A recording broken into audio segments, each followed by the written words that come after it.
Les aides au financement du spectacle vivant s'effectuent à différentes échelles. Structures et équipes artistiques peuvent être soutenues, tant dans leur fonctionnement que dans leurs projets, par le ministère de la Culture au niveau national ou par l'intermédiaire de ses services déconcentrés, les directions régionales des affaires culturelles, les DRAC.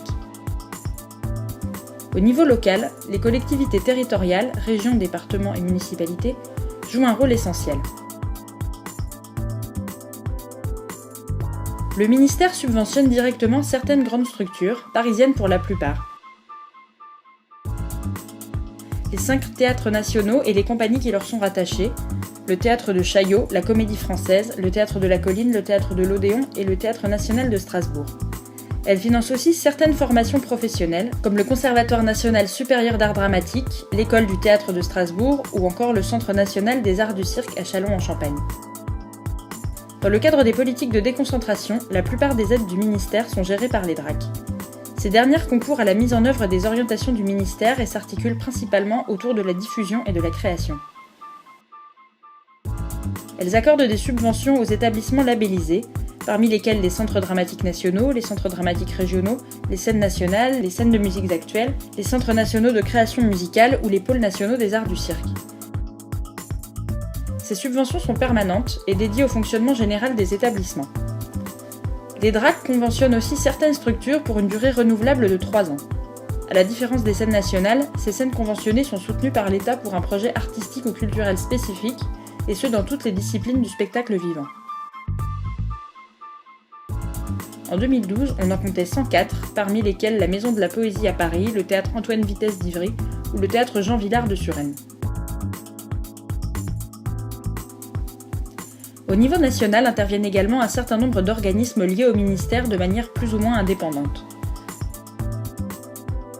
Les instituts français, sous la tutelle conjointe des ministères de la Culture et des Affaires étrangères, favorisent l'exportation de la création française. Quant à l'ADAMI, l'administration des droits des artistes et musiciens-interprètes, elle perçoit et répartit elle aussi les droits des comédiens, des danseurs, et, pour le secteur musical, des chanteurs, musiciens solistes et chefs d'orchestre. L'Office national de diffusion artistique, l'ONDA, créé en 1975, est destiné en particulier à combler les déficits d'exploitation des spectacles vivants dans les centres culturels français. La SPEDIDAM, Société de perception et de distribution des droits des artistes-interprètes, répartit des aides entre les artistes à partir des sommes générées par les droits qui leur sont reconnus.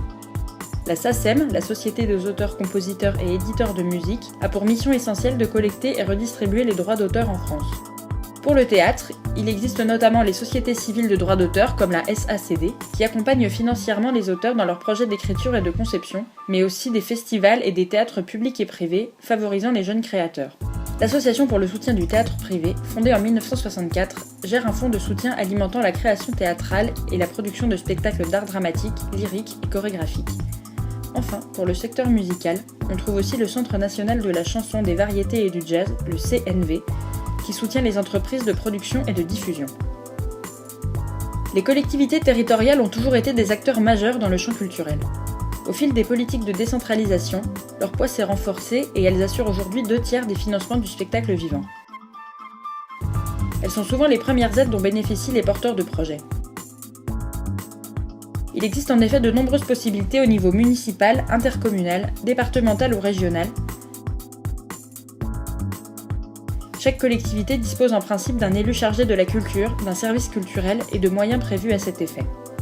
Chacune détermine ses propres critères et il n'existe pas de système local commun et généralisé d'aide au spectacle vivant. Les régions accordent des aides financières dans la diffusion et la création ou des aides en nature à travers le tutorat par exemple. Quant au département, il valorise principalement l'expression artistique et l'action culturelle en soutenant des associations, des compagnies et des lieux de création. Selon leur taille, les communes disposent d'un service culturel plus ou moins conséquent. Il arrive qu'elles partagent leur budget avec d'autres secteurs d'activité, comme la vie associative, la vie sociale, la jeunesse ou les sports. Dans leur ensemble, elles financent principalement des structures municipales et des associations. Et pour cela, elles peuvent bénéficier du soutien d'autres collectivités, comme le département ou la région.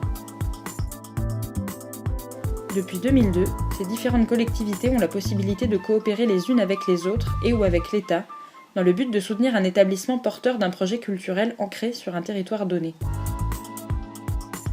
On les appelle les EPCC, les établissements publics de coopération culturelle.